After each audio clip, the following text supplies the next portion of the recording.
warahmatullahi wabarakatuh. Dalam kesempatan kali ini, izinkan saya memperkenalkan anggota kelompok 5 dari mata kuliah Manajemen Syariah. Di sini ada Nur Alfi Rubianti, ada Cininia Sri Lestari, ada Ade Sandra, ada Laras Dwi Putri Adianti, dan ada Reza Aryana. Materi yang akan kami paparkan adalah konsep dan motivasi kerja. Dengan subbab yang pertama ada pandangan Islam tentang kerja, akad dan kontrak kerja, motivasi dan produktivitas kerja, motivasi dalam perspektif Islam dan referensi Al-Quran dan Sunnah. Materi pertama mengenai pandangan Islam tentang kerja akan dipaparkan oleh Laras Dwi Putri Adianti. Baik, di sini saya akan memaparkan tentang pandangan Islam tentang kerja. Yang pertama yaitu pengertian bekerja. Sistem ekonomi Islam memandang bekerja sebagai bentuk kebaikan. Dengan bekerja, manusia bisa memberi manfaat bagi dirinya sendiri maupun orang lain. Allah menciptakan segala kenikmatan melalui berbagai macam sumber daya alam. Dan Allah juga tidak memaksakan manusia untuk bekerja di luar kemampuannya. Hal ini diterangkan dalam surah Al-Baqarah ayat 286 yang berbunyi, Bismillahirrahmanirrahim. La yukallifullahu nafsan illa wus'aha laha ma kasabat wa 'alaiha maktasabat. Yang artinya, Allah tidak membebani seseorang melainkan sesuai dengan kesanggupan. Ia mendapat pahala dari kebajikan yang diusahakannya, dan ia mendapat siksa dari kejahatan yang dikerjakannya. Yang kedua yaitu urgensi kerja dalam pandangan Islam. Allah menciptakan siang dan malam agar manusia bisa melakukan pekerjaan pada saat siang hari dan bisa beristirahat pada malam hari. Semua itu Allah ciptakan untuk makhluknya agar senantiasa bersyukur kepadanya. Hal ini diterangkan dalam surah Al-Qasas ayat 73 yang berbunyi, Bismillahirrahmanirrahim. Wa mir rahmatihi ja'ala lakumul laila wan nahara litaskunu fihi wa litabtaghu min fadlihi wa la'allakum tashkurun. Yang artinya, dan sebagian rahmatnya dia jadikan untuk kami malam dan siang, supaya kamu beristirahat padanya, dan supaya kamu mencari sebagian dari karunia-Nya, dan agar kamu bersyukur kepadanya. Dalam buku tafsir Al-Misbah karangan M. Quraisy Shihab dijelaskan bahwa Allah tidak akan melenyapkan usaha hambanya, baik usaha yang baik maupun usaha yang buruk. Namun itu semua kelak akan diperlihatkan kepadanya dan diberikannya balasan itu dengan balasan yang sempurna. Begitu juga dengan bekerja. Apabila manusia melakukan pekerjaannya dengan amanah dan bersungguh-sungguh, maka mereka akan mendapatkan gaji yang setimpal dengan apa yang dikerjakannya. Sekian. Materi selanjutnya akad dan kontrak kerja yang akan dipaparkan oleh Reza Aryana. Baik, terima kasih kepada moderator telah mengizinkan saya memaparkan materi. Jadi materi selanjutnya yaitu akad dan kontrak kerja. Pengertian kontrak kerja. Dalam Kamus Besar Bahasa Indonesia, mengartikan kontrak kerja sebagai perjanjian atau secara tertulis antara kedua pihak dalam suatu perdagangan, sewa menyewa dan sebagainya. Sedangkan kerja dapat diartikan sebagai sesuatu yang dilakukan untuk mencari nafkah atau semata pencarian. Kontrak kerja dalam hukum Islam dikenal sebagai istilah ijarah. Artinya upah, sewa, jasa, atau imbalan. Dalam buku Hukum Perjanjian dalam Islam karangan Hairuman Pasaribu dan Suhrawardi Kalubis menerangkan bahwa kontrak kerja dapat diartikan sebagai al-ijarah atau sewa menyewa yang dimaksud suatu jenis akad untuk mengambil manfaat dengan jalan pengertian. Yang kedua ada rukun dan syarat kontrak kerja atau al-ijarah. Pertama dibagi menjadi 4. Yang pertama syarat bagi kedua orang yang berakad. Yang kedua, kedua pihak yang melakukan akan menyatakan merelakan untuk melakukan akad ijarah itu. Ketiga, manfaat yang menjadi objek ijarah harus diketahui jelas sehingga tidak terjadi perselisihan di belakang hari. Yang keempat, objek ijarah itu dapat diserahkan dan dipergunakan secara langsung dan tidak ada cacatnya. Yang ketiga adalah hal-hal yang membatalkan ijarah. Terbagi menjadi 4, yaitu pertama terjadi aib pada barang sewaan yang kejadiannya di tangan penyewa. Yang kedua, rusaknya barang yang disewakan. Yang ketiga, rusaknya barang yang diupah atau ma'jur alaih. Yang keempat, terpenuhinya manfaat yang diakadkan. Demikian pemaparan materi yang saya dapat sampaikan. Saya kembalikan lagi kepada moderator. Terima kasih. Materi berikutnya motivasi dan produktivitas kerja yang akan disampaikan oleh Singginia Asri Lestari. Materi selanjutnya motivasi dan produktivitas kerja. Dalam subbab materi kali ini saya akan memaparkan pengertian jenis-jenis teori-teori dan tujuan motivasi, produktivitas dan produktivitas kerja, serta bagaimana hubungan antara motivasi dan produktivitas kerja. Yang pertama, pengertian motivasi.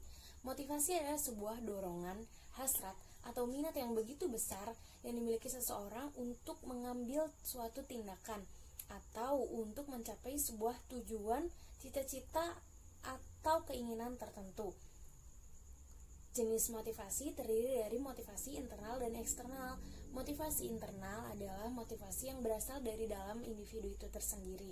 Maksudnya motivasi ini bukan dorongan dari pihak lain, sedangkan motivasi eksternal adalah kebalikan dari motivasi internal.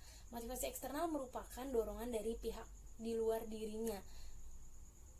Kemudian kaitannya dengan dunia kerja, dari pengertian motivasi tersebut bisa kita simpulkan bahwa motivasi kerja adalah sesuatu yang dapat menimbulkan dorongan atau semangat bekerja bagi individu atau kelompok dalam menyelesaikan pekerjaannya.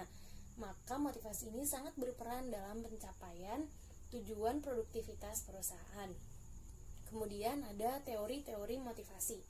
Teori-teori motivasi diantaranya ada teori kebutuhan menurut Abraham Maslow, ada teori harapan menurut Fromm, dan ada teori dua faktor. Yang pertama ada teori Abraham Maslow yang biasa kita dengar dengan teori kebutuhan.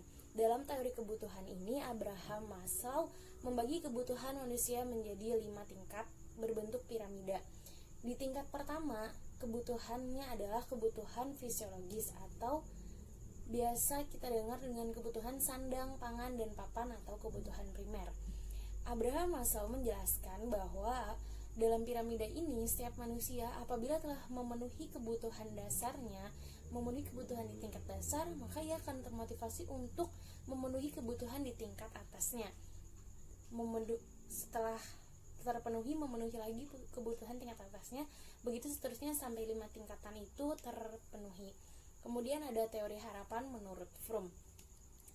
Menurut Fromm, teori harapan adalah bagaimana seseorang berusaha termotivasi untuk mencapai semua harapan-harapan yang ia miliki, sesuai dengan namanya teori harapan.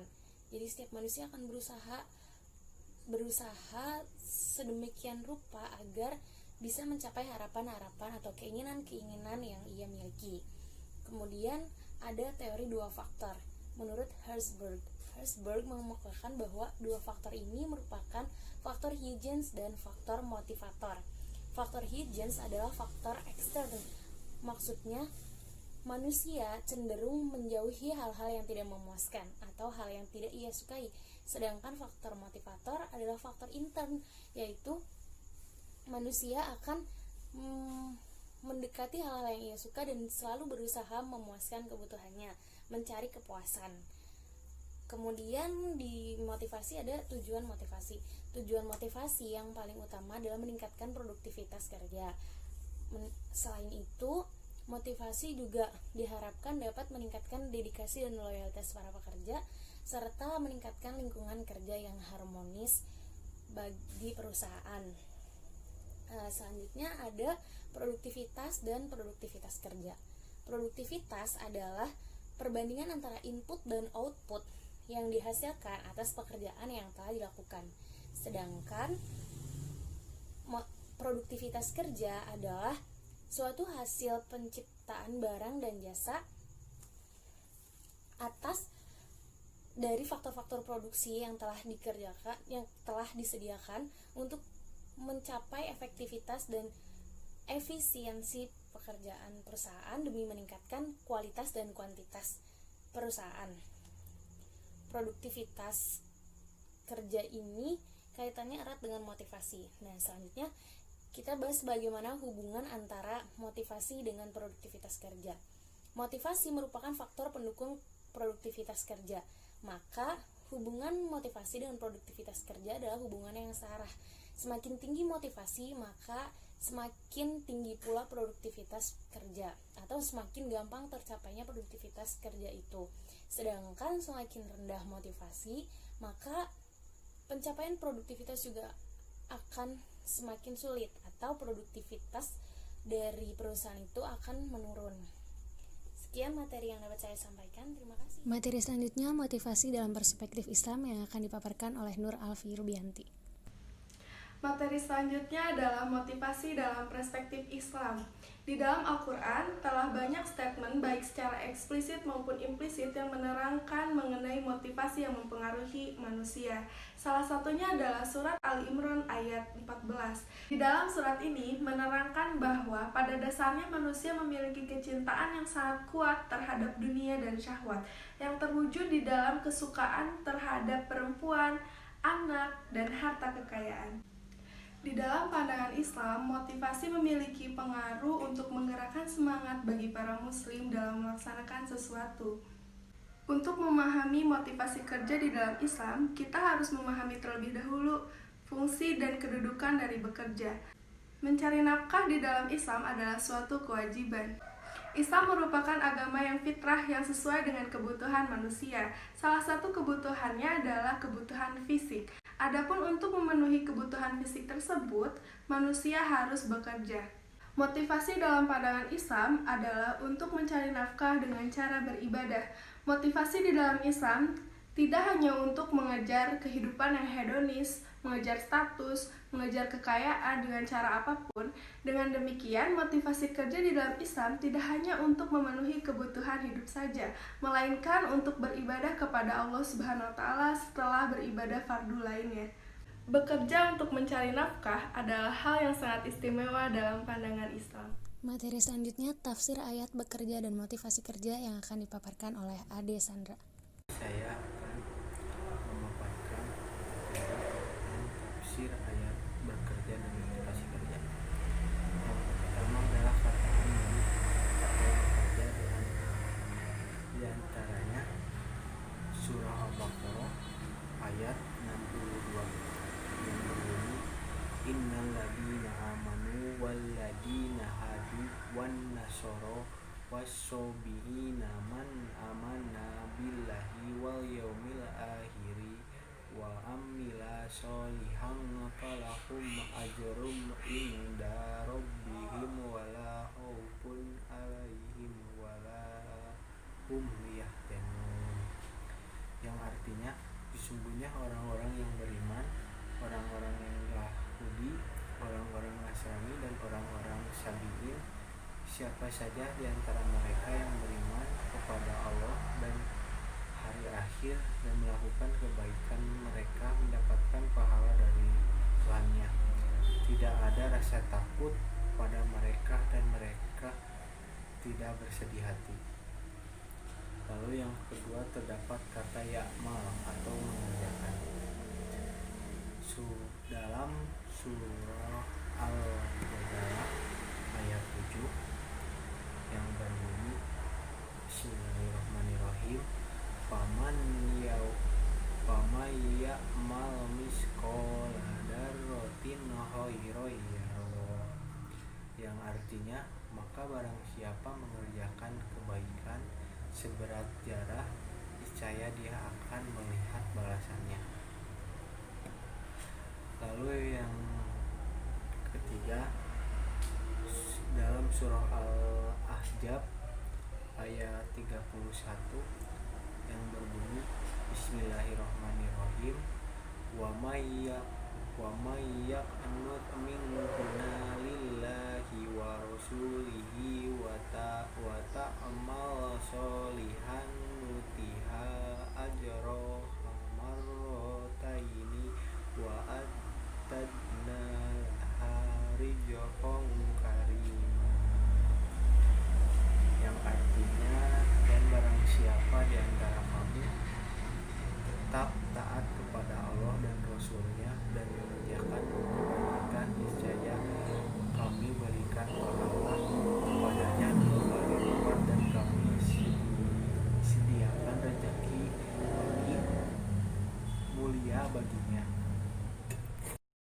Sekian materi yang dapat kami paparkan.